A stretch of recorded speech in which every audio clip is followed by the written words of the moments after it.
So this video we're going to show two ways of doing psoas stretch. So since you're already supine, which is on your back, I'm going to show the one on your back first. So I want you to come to the edge of the mat. Okay, so I want you to first understand what tilting your pelvis is. I want you to tilt your pelvis back, like tail tuck. Do a tail, no, the other one. Yeah, this is a tail tuck. Okay, so maintain that tail tuck, and I want you to bring this leg down. Do not let go of the tail tuck. Okay, so maintain that tuck in your pelvis. There you go, corrected.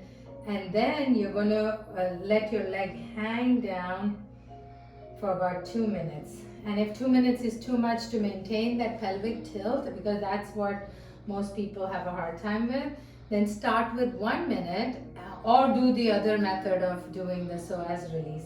So this is the first method, and then you're going to do the same thing on the opposite side.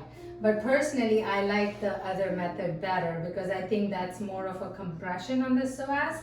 And to me, compression feels so much better than just stretching. Okay, so I want you to be face down, Christine, and I'm going to give you a face mask cover for the so I'll put this over here. Go ahead and lay down, face down. So what the psoas I really like is I use a ball that has a little bit of a give. So it needs to have some give. If you do it with very hard ball, then it's going to be too painful. So between the umbilicus and the ASIS, if you draw a line from your belly button to that ASIS, the ball should be placed somewhere in the middle of that line, okay? So I'm going to kind of feel for her belly button, and I know where her hip bone is, right here, ASIS is. And so the ball would be somewhere around here, and she's going to just, do you want to put it a little bit deeper? Hila, is that good? Okay. So you have to feel for where you feel the most tightness. Is that too big for you? I think it's okay. It's okay? So one of the ways, you could either do it with one ball or you could do it with both balls. I kind of personally like to do it together with both balls. First of all, because it's kind of symmetrical on both sides, and then I get done quicker too. So Christine just adjusted that, and we're gonna hold this for about 2 minutes, okay? And this is a great psoas stretch, and you're working on both sides of the psoas for 2 minutes. So I know this is painful for a lot of people because the psoas is probably the number 1 culprit to give pain in the back, because psoas originates all the way from the T12, L1, L2, L3, L4, L5, and all the discs in between. That's where it originates from, and then it attaches to your femur bone on the lateral side. So when it's a hip flexor, and our lifestyle involves so much of sitting, that psoas actually is tight on many people. And so this is a great stretch of releasing that psoas. So if the psoas gets tight, and if you're standing, I'll tell you how you know your psoas is tight. If you are a person, you're sitting and you try to stand and you just cannot stretch it out quickly, you have to stand like that and walk like that for a little bit, and then you kind of straighten out. That just tells me that you have a tight psoas. So this is a great stretch for psoas because it lengthens the psoas, and when you stand up, it doesn't have to compensate by pulling your spine in the front. So it'll just go ahead and let you stand up straight quicker. So this is a great stretch for psoas. Do you like this better than the other one? Oh yeah. Yeah, I personally like this better than the supine one. Some people just have a hard time laying on their stomach. And if you are that person, then please go ahead and do the one on the back. All right. So that, since we did both psoas with 2 balls, now if you do not have a ball like that, then what I would do is roll up a hand towel and just make a ball out of that and then use it temporarily. But it's good to find balls like that, okay? So that is psoas, and next you're going to do is quadriceps. And again, I am a big time saver, so I'm going to do both quads at the same time, but you do not have to do it at both legs. Go ahead, lay down. I'm going to show them both ways, okay? So first you're going to put the strap around the foot, and she is going to hold this like that. Make sure and pull it as much as you should feel a stretch in your quads, and all I need is a gentle stretch. Her quads are really good. I think she can almost touch her butt with this. But you don't have to completely go down as long as you feel the stretch. So this is one way of stretching the one leg. But what I really like to do not do this if you cannot manage both at the same time. You can do one at a time, but I like to do both at the same time. So what I do is I put both of them, and since this is a nice strap with the loop, I can actually do both at the same time. And I'm going to do that for 2 minutes, okay?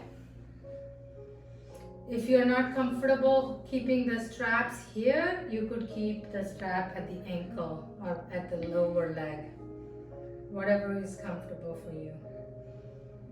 And one other thing, when you're doing the quads, make sure you're not arching your back, which means your head has to be down. If you think that arch is causing too much of a pain for your back, then I would suggest putting a pillow under your belly and then doing the quad stretch, just so that you're comfortable. Because I know some people, when they arch their back, it's for stenosis patients. For stenosis patients, they just absolutely cannot arch their back, and they shouldn't. So if you have spinal stenosis, make sure you put a pillow under your belly so that you don't accidentally arch your back. So got 50 more seconds. Keep breathing and soften. So far we have done the hamstrings, the calf, the foot. We did the psoas, the quadriceps. We are doing it right now. We have already done the piriformis, and we're going to finish up with the whole back mobilization in a quadruped position. And the way I have formed this stretch is I want you to do all the exercises, all the stretches that is on the back, and then you're going to be on your stomach, and then you're going to do a quadruped meaning all fours, and then you're going to do the rest of it in sitting or standing.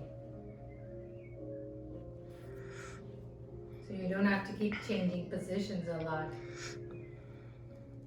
All right, and that's 2 minutes, and I want you to slowly let go of this and go on all fours. Can you go on all fours? So this is a really good stretch for the whole back, okay? What I want you to do is I want you to inhale, and as you inhale, I want you to go up as high as, make a nice C curve over here, and your head goes down, and feel that stretch in your whole spine, okay?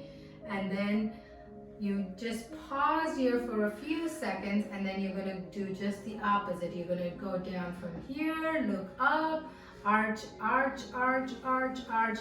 Now remember, people who cannot arch, please don't do this. You do not have to do this. You can skip this. And round it, round it, round it, round it, round it, round it, round it, round it, round it, round it, and stretch again. Go, go, go, go, go. And arch, arch, arch, arch, arch, arch, arch, arch. 2. We're going to do 5 of this, okay? Round, round, round, round, round, round, round, round, round, round, round, round, round, round. And then come down. And arch, arch, arch, arch, arch, arch. Okay, come on up. 3. Up, up, up, up, up, up, up, up, up, up. And 4. Arch. Arch from here too. Make sure you're arching your thoracic area too. Good. So your scapula should come together. Go ahead and one last time. Arch, round, round, round, round, round, round, round. And then arch, arch, arch, arch, arch, arch, arch from here all the way. Good job. And then come back.